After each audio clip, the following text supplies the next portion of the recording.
Shadow news. ముందుగా bulletin headlines చూద్దాం. CM Revanth మహిళల కోసం కొత్త లక్ష్యాలు, మహిళా సంఘాలకు ముఖ్యమంత్రి ప్రోత్సాహం, కోటీశ్వరులుగా మహిళలను చూడాలన్న సీఎం రేవంత్.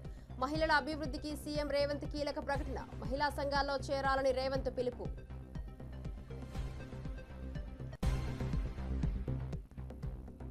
బ్రిక్స్ సదస్సులో మోదీ సంచలన వ్యాఖ్యలు, ప్రధాని మోదీ అంతర్జాతీయ సంస్థలపై విమర్శనాస్త్రాలు, భద్రతా మండలి సంస్కరణలకు మోదీ పిలుపు, దక్షిణార్ధ గోళం బాధితురాలని మోదీ ఆవేదన.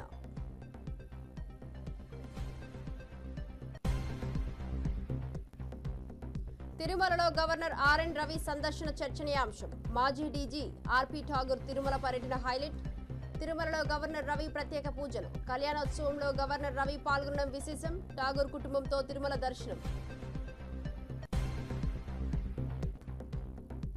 మహేష్ బాబుకు వినియోగదారుల కోర్టు నోటీసులు, రంగారెడ్డిలో రియల్ ఎస్టేట్ కేసులో నోటీసులు, మహేష్ పై కోర్టు చర్య, నోటీసులు జారీ.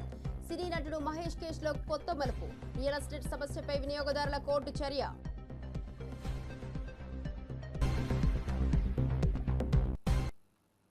డీటెయిల్ చూస్తే మహిళలను కోటీశ్వరులుగా చేయడమే లక్ష్యంగా పెట్టుకున్నామని సీఎం రేవంత్ రెడ్డి తెలిపారు. పట్టణ ప్రాంతాల్లో మహిళలు కూడా మహిళా సంఘాల్లో చేరాలని పిలుపునిచ్చారు. ఈ ఏడాది మహిళా సంఘాలకు 21,000 కోట్ల రుణాలు అందించినట్లు వెల్లడించారు. ఇక అన్ని రంగాల్లో ఆడబిడ్డలను ముందుండేలా ప్రోత్సహిస్తున్నామని చెప్పారు. రేవంత్ రెడ్డి మాటలు మహిళల్లో ఉత్సాహాన్ని నింపాయి. గృహిణులు, ఉద్యోగినులు, వ్యాపార మహిళలు అందరూ కలిసి పురోగతి సాధించాలని ఆకాంక్షించారు. అందుకే నేను చెప్పిన స్వయం సహాయక సంఘాలలో ఈరోజు 65 లక్షల మంది ఉన్నారు.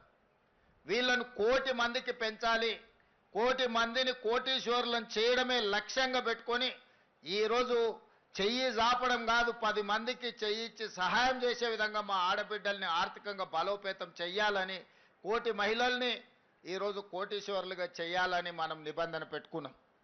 గతంలో 18 సంవత్సరాలు పైబడి 60 సంవత్సరాల లోపల ఉన్న వాళ్ళకే మహిళా సంఘాలలో సభ్యులుగా ఉండేది.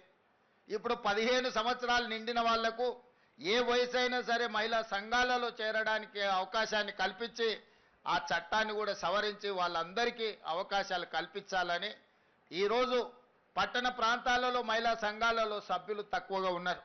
ఇక్కడికి వచ్చిన వాళ్ళు ముఖ్యంగా మా రాజేంద్రనగర్ నియోజకవర్గానికి సంబంధించిన మా ఆడబిడ్డలందరికీ నేను సూచన చేస్తున్నా, మనకు తెలిసిన వాళ్ళందరినీ సంఘాలలో సభ్యులుగా చేర్చండి.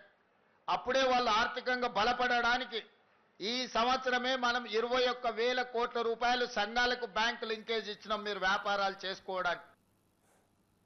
సీఎం రేవంత్ నివాసాన్ని ముట్టడించేందుకు పీడీఎస్యూ కార్యకర్తలు యత్నించారు. పెండింగ్లో ఉన్న ఫీజు రియంబర్స్ విడుదల చేయాలని, డొనేషన్లు వసూలు చేస్తున్న ఇంజనీరింగ్ కళాశాలపై చర్యలు తీసుకోవాలని డిమాండ్ చేశారు.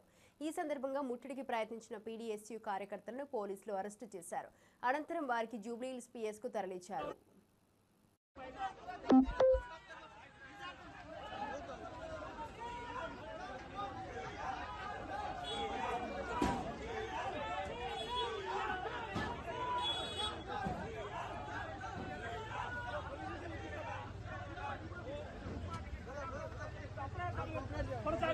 రేవంత్ రెడ్డి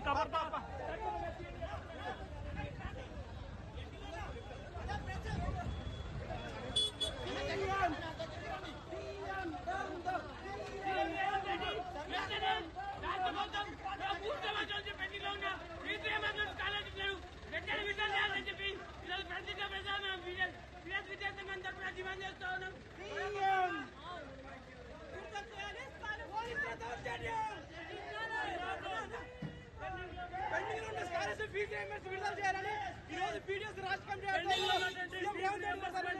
పెండింగ్ లో స్కాలర్షిప్ 7,200 కోట్ల స్కాలర్షిప్ విడుదల చేయకుండా అదే 100 కోట్ల స్కాలర్షిప్ దానికి పెట్టారు కదా. కానీ విద్యార్థుల జీవితాలతో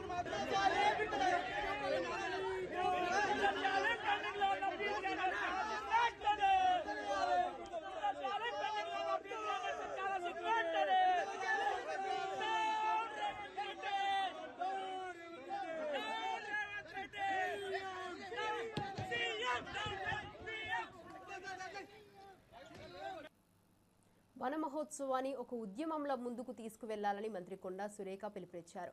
జీవ వైవిధ్యాన్ని కాపాడాల్సిన బాధ్యత అందరిపై ఉందని తెలిపారు. మొక్కలు నాటి వాటిని రక్షిస్తేనే మానవాళికి మనుగడ సాధ్యమవుతుందని చెప్పారు.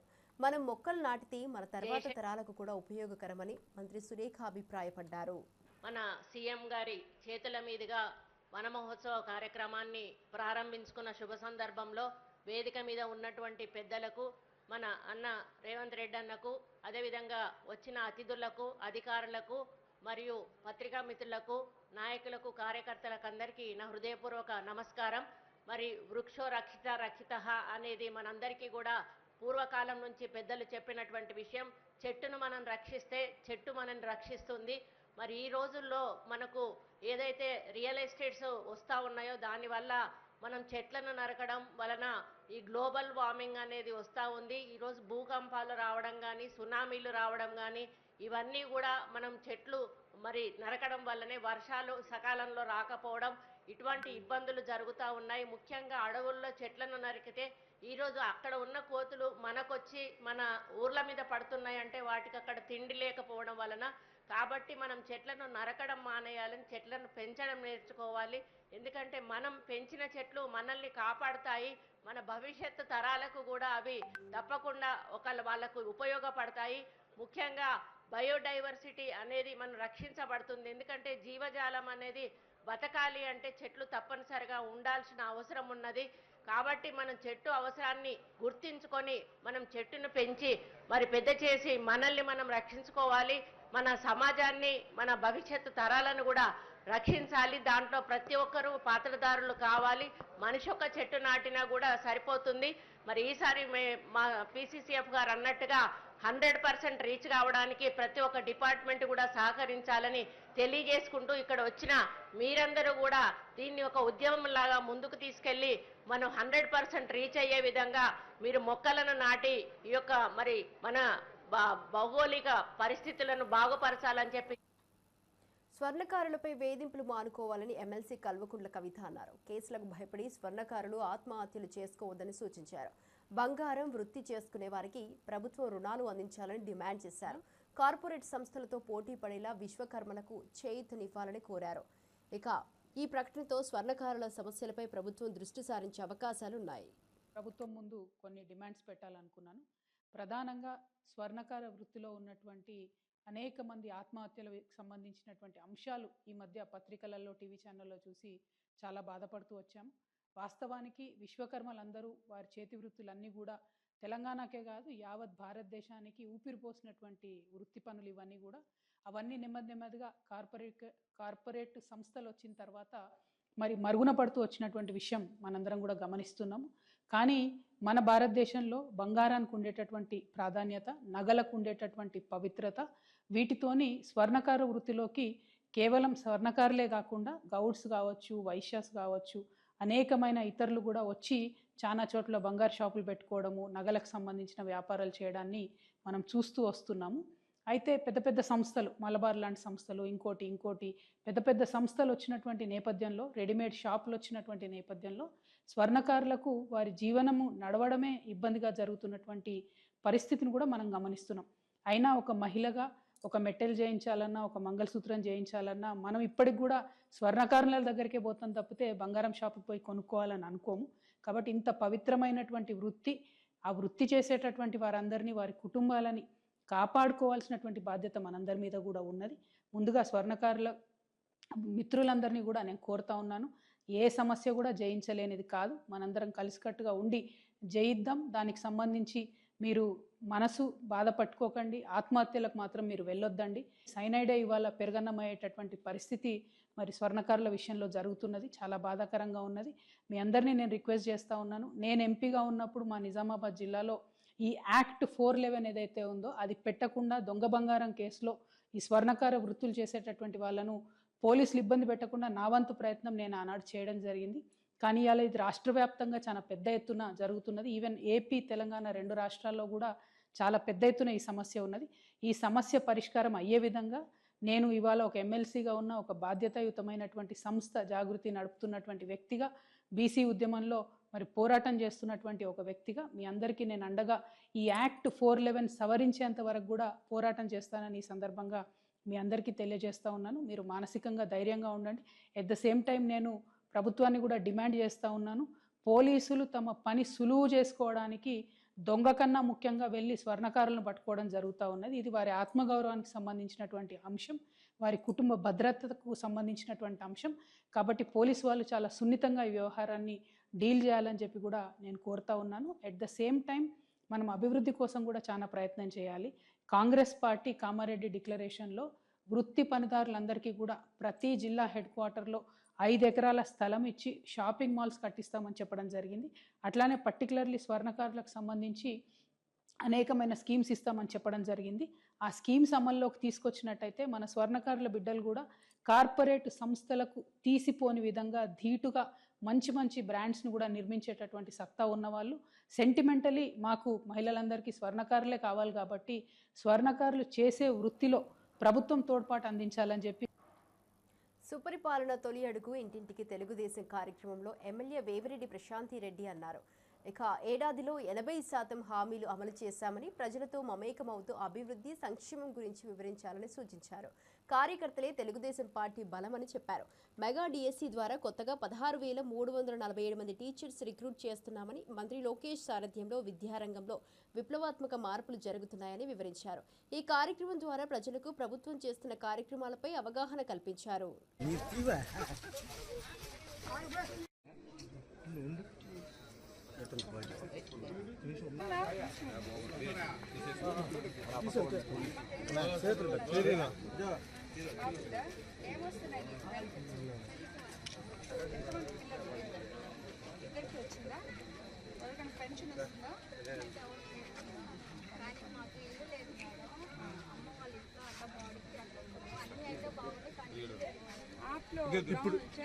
ఇప్పుడు సైట్లకి వస్తున్నాయి.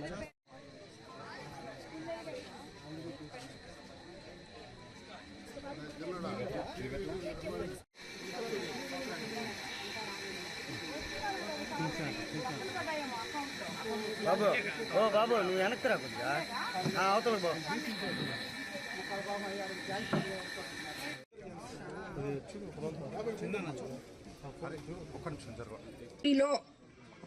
మొదలు పెట్టడం జరిగింది. అలాగే ప్రగతి నగర్లో కూడా చేయబోతున్నాం. చంద్రబాబు నాయుడు గారు ముఖ్యమంత్రి అయిన తర్వాత ఏ రకంగా అయితే మనకి సంక్షేమము అభివృద్ధి సమపాళ్లలో అందిస్తున్నారో ప్రజలకు అందరికీ తెలుసు. అలాగే ఎలక్షన్ ముందు మీ అందరి దగ్గరికి వచ్చి సూపర్ 6 పథకాలు, బాబు షూరిటీ, భవిష్యత్ గ్యారంటీ అనే దాని మీద మీకు అందరికీ మీ ఇళ్లకు వచ్చి మేము చెప్పి వెళ్ళాము. ఈరోజు తిరిగి 13 నెలలు అయిన తర్వాత, సంవత్సరం కంప్లీట్ చేసుకున్న తర్వాత మేమిచ్చిన 6 హామీలలో మీకు ఎన్ని హామీలు నెరవేర్చామో, ఇంకా ముందుకు ఎన్ని నెరవేర్చబోతున్నామో, ఇవి కాకుండా మీ సొంత సమస్యలు ఏమున్నాయో ఆ సమస్యలు మేము ఎలా తీర్చాలో ఇవన్నీ ఎమ్మెల్యేలని, నాయకుల్ని, కేఎస్ఎస్ నుంచి ఎమ్మెల్యే వరకు, కేఎస్ఎస్, గ్రామ పార్టీ అధ్యక్షులు, బూత్ ఇన్ఛార్జీలు, క్లస్టర్ ఇన్ఛార్జీలు, కో కన్వీనర్లు ప్రతి ఒక్కరు కూడా ప్రతి వార్డులో, ప్రతి వీధిలో ప్రజల మధ్యకి వెళ్ళి ప్రజల సమస్యలు తెలుసుకొని ప్రజలకు ఏం కావాలో చూడాలి, అదే రాజకీయము అని చెప్పిన ఏకైక ముఖ్యమంత్రి మన ముఖ్యమంత్రి చంద్రబాబు నాయుడు గారు. కాబట్టి ఆ మాటల మీద గౌరవంతో, ప్రజల మీద గౌరవంతో ఈరోజు ప్రతి నాయకుడు, మినిస్టర్లు కానీ ఎవ్వరు కానీ రోడ్ల మీదే ఉన్నాం. మేము మీ దగ్గరే ఉన్నాం, జనంలో తిరుగుతున్నాం, మీ సమస్యలు తెలుసుకుంటున్నాం. అవి ఎలా తీర్చాలో కూడా ఆ సమస్యల్ని పరిష్కరించే వైపు మేము చూస్తున్నాం నాయకులుగా. అదేవిధంగా మన ముఖ్యమంత్రి చంద్రబాబు నాయుడు గారు కూడా దానికి తగు చర్యలు తీసుకుంటారని చెప్పి మీ అందరికీ మాటిస్తున్నాను. మనం సూపర్ 6 పథకంలో అధికారంలోకి రాగానే మీ అందరికీ ఏం చెప్పామో ఇక్కడ చాలా మంది ఇప్పుడు చెప్పారు. 4,000 పెన్షన్ వస్తుందని చెప్పి మొట్టమొదట మనం పెన్షన్ గురించి చెప్పాం. 4,000 పెన్షన్ ఇచ్చాం.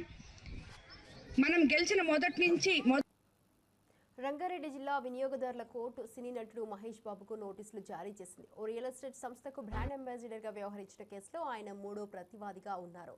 మొత్తం 3 ప్రతివాదులకు కోర్టు నోటీసులు జారీ చేసింది. కోర్టు పంపిన నోటీసులు అందిన తర్వాత వారు వ్యక్తిగతంగా లేదా న్యాయవాదుల ద్వారా హాజరు కావచ్చని పేర్కొంది.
విశాఖలో కలకలం రేపిన డ్రగ్స్ కేసులో మరొక వినియోగదారుడైన కృష్ణ చైతన్య వర్మను పోలీసులు అదుపులోకి తీసుకున్నారు. ఏయూ ఇంజనీరింగ్ కళాశాల రోడ్లో శనివారం 25 గ్రాముల కొకైన్ పట్టుకున్న పోలీసులు డ్రగ్స్ వినియోగిస్తున్న కృష్ణ చైతన్యను అదుపులోకి తీసుకున్నారు. సుమారు 60,000 ఖర్చు చేసి ఈ మత్తు పదార్థాన్ని కొనుగోలు చేసినట్లు నిర్ధారణ అయింది. ఇప్పటికే దక్షిణాఫ్రికాకు చెందిన థామస్ డిజ్మోన్, విశాఖకు చెందిన అక్షిని అరెస్టు చేసిన పోలీసులు విచారణ కొనసాగిస్తున్నారు. ఇదే కేసులో 3వ నిందితుడిగా కృష్ణ చైతన్యను గుర్తించారు.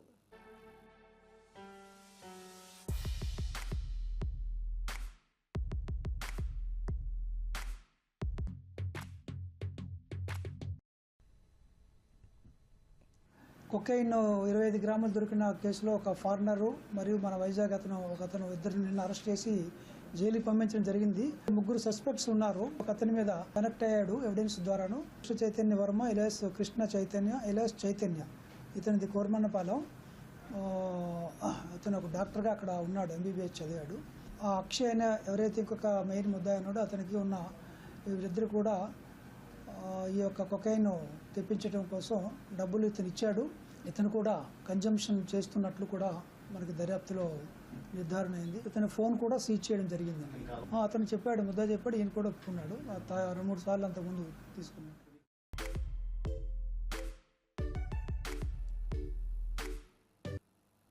తిరుమలలో తమిళనాడు గవర్నర్ ఆర్ఎన్ రవి, మాజీ డీజీ ఆర్పి ఠాగూర్ సందర్శన చేశారు.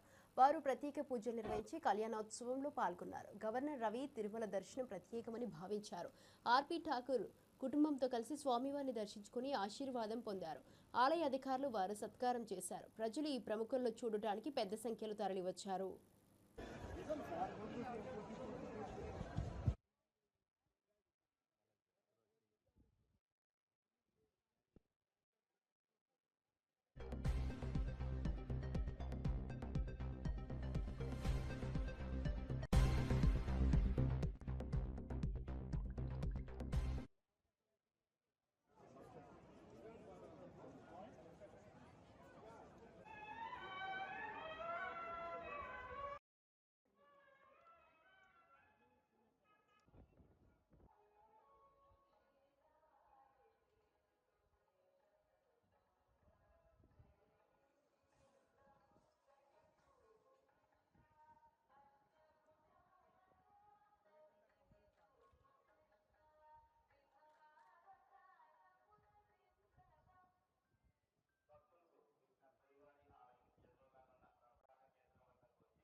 నెల్లూరులోని విఆర్ మున్సిపల్ హై స్కూల్లో మంత్రి నారా లోకేష్ ఘనంగా ప్రారంభించారు. ఈ కార్యక్రమంలో మంత్రి విద్యారంగ అభివృద్ధికి సంబంధించిన ప్రాధాన్యతను వివరించారు. విద్యార్థుల సౌకర్యాల కోసం ఆధునీకరణ ప్రాజెక్టులు చేపట్టినట్లు తెలిపారు.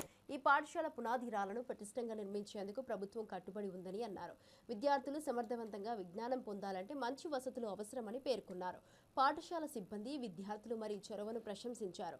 సాంకేతిక పరిజ్ఞానం ద్వారా విద్యలో విప్లవాత్మక మార్పులు తీసుకురావడమే ప్రభుత్వ లక్ష్యమని ఉద్ఘాటించారు. చివరగా మన యువతీ యువకులు ప్రపంచ స్థాయికి సిద్ధం కావాలని ఆయన ఆకాంక్షించారు.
In our 150-year-old school, it is started in 1875. Our school full name is Venkatagiri Raja High School. We are one of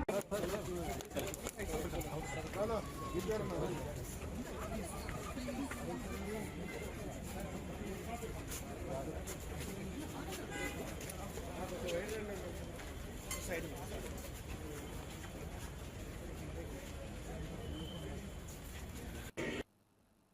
అంతర్జాతీయ సంస్థల ద్వంద్వ ప్రమాణాలకు దక్షిణార్ధగోళం బాధితురాలని ప్రధాని నరేంద్ర మోదీ బ్రిక్స్ సదస్సులో పేర్కొన్నారు.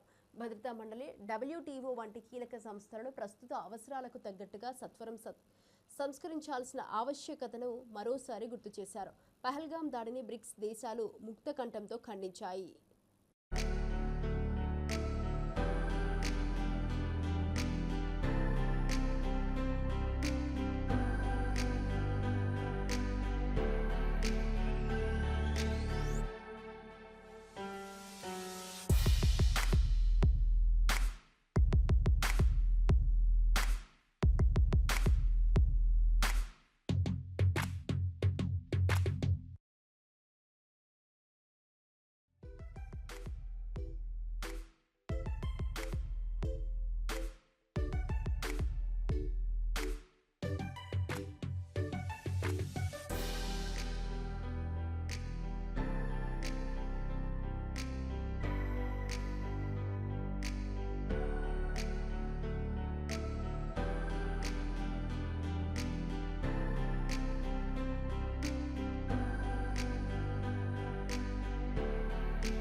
గత ఎన్నికల్లో పోటీ చేసినప్పుడు ఓడిపోయానని, కానీ 5 ఏళ్లు పట్టుదలతో కష్టపడి పనిచేశానని మంత్రి లోకేష్ తెలిపారు. ఆ కష్టానికి ఫలితమై ఎప్పుడూ రాని మెజారిటీతో గెలిచానని ఆయన అన్నారు.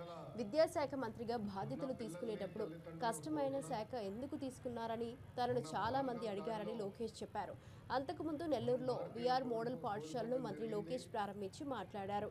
అనంతరం తరగతి గదులు, డిజిటల్ విద్యా విధానాన్ని, లైబ్రరీలో పుస్తకాలను ఆయన పరిశీలించారు. వందే మాత్రం అనే నినాదంతో నేను ప్రారంభిస్తాం జరుగుతుంది. నేను వందే అంటాను, మీరు మాత్రం అనాలని ఈ సభాముఖంగా కోరుతున్నాను. వందే వందే మాతరం, వందే మాతరం. Thank you. వేదిక మీద ఉన్న మంత్రివర్యులు నారాయణ మాస్టర్ గారికి, గౌరవనీయులు ఫరూక్ గారికి, గౌరవనీయులు ఆనం రామనారాయణ రెడ్డి గారికి, member of parliament Vemireddy Prabhakar Reddy గారికి, నెల్లూరు రూరల్ ఎమ్మెల్యే కోటమిరెడ్డి శ్రీధరన్నకి, కలెక్టర్ గారికి, ఈ సమావేశానికి ఇచ్చేసిన శాసన సభ్యులు, అధికారులు, ఉపాధ్యాయులు అందరికీ పేరు పేరున నా హృదయపూర్వక నమస్కారాలు. మాట నేర్పించేది అమ్మ, నడక నేర్పించేది అమ్మ, బాధ్యత కూడా నేర్పించేది అమ్మ, మన కోసం జీవితం మొత్తం త్యాగం చేసేది మన అమ్మ, భూమి కంటే ఎక్కువ భారం మోసేది మన అమ్మ. అందుకే తల్లికి వందనం పేరుతో తల్లి రుణం తీర్చుకునే దానికి ఈరోజు ఈ ప్రభుత్వం ముందరికెళ్తుందని ఈ సభాముఖంగా తల్లిదండ్రులందరూ తెలియజేస్తున్నాను. అంతేకాకుండా ఆలు నేర్పించేది ఉపాధ్యాయులు. ఉపాధ్యాయులకు ఒక స్వార్థం ఉంటుంది. ఆ స్వార్థం ఏంటంటే వాళ్ళ చదువు చెప్తున్న పిల్లలందరూ బాగా మార్కులు రావాలి, అన్ని ర్యాంకులు కొట్టాలన్న స్వార్థం వాళ్ళలో ఉంటుంది. అందుకే ఉపాధ్యాయులను ఎప్పుడు చూసినా మనకి దేవుడు గుర్తొస్తారు. అలాంటి ఉపాధ్యాయులందరికీ పేరు పేరున నా హృదయపూర్వక నమస్కారాలు తెలియజేసుకుంటున్నాను. పెద్దలు ఇప్పుడే చెప్పారు, 1875లో VR హై స్కూల్ స్థాపించారు. దాదాపు 150 సంవత్సరాలు చరిత్ర ఉన్న పాఠశాల ఇది. నిజంగానే వీడియోలో చూస్తే ఈరోజు నేను ఆశ్చర్యపోయా. కరెక్ట్గా 6 నెలల ముందల పాఠశాల ఇలాంటి పరిస్థితుల్లో ఉండాలని ఈరోజు నాకు అర్థం అవ్వలే. పాఠశాల మొత్తం చూస్తే నిజంగానే అసూయపడ్డా. నారాయణ మాస్టర్ గారు చెప్పా, పశ్చిమ గోదావరి జిల్లా ఇరగవరం మండలంలో ఎమ్మెల్యే ఆరిమిల్లి రాధాకృష్ణ సుపరిపాలనలో తొలి అడుగు కార్యక్రమంలో పాల్గొన్నారు. తూర్పు విప్పరు కాకుల ఇలిందపర్రులో ఇంటింటికి వెళ్లి ప్రజా సమస్యలపై ఆరా తీశారు. గత ఏడాది పాలనలో కూటమి ప్రభుత్వం అమలు చేసిన సంక్షేమ పథకాలపై కరపత్రాలను పంపిణీ చేశారు. గ్రామాల్లో మౌలిక సదుపాయాల కల్పనే తన లక్ష్యమన్నారు.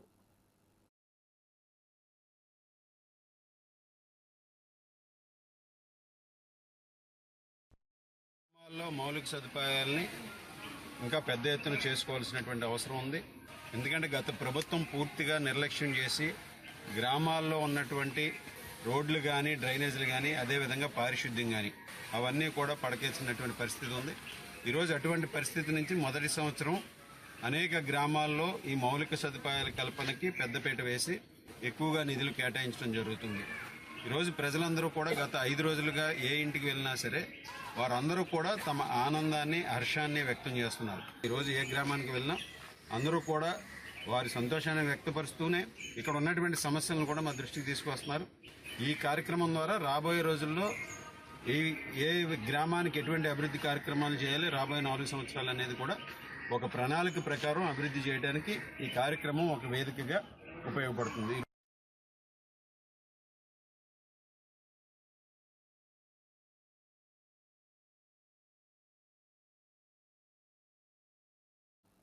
ఇవి ఇప్పటివరకు బులెటిన్ అప్డేట్ చూస్తూనే ఉండండి షాడో న్యూస్.